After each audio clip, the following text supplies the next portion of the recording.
ನಾನು ನಿಮ್ಗೆಲ್ರಿಗೂ ವೆಯ್ಟ್ ಮಾಡ್ತೀರಾ ಅಂತ ಯಾರು ಬಂದಿಲ್ಲ.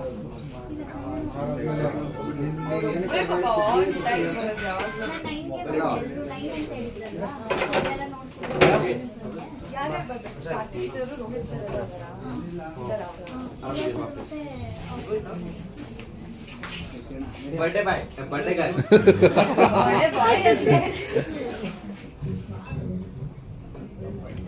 ಬಿಂದು ಅವರು ಸ್ಟೇಟಸ್ ಪಾಪ ಮಿಡ್ ನೈಟ್ ಅಲ್ಲೇ ಹಾಕಿದ್ರು.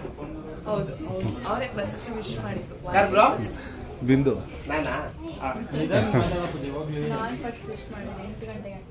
ವಾ ಅದು ನಿನ್ನೆ 12:10 ನಿನ್ನೆ ನಾನು 8 ಗಂಟೆಗೆ ಅಲ್ಲ ಅದು ನಿನ್ನೆ ಆಯ್ತು, ಇವತ್ತು ಫಸ್ಟ್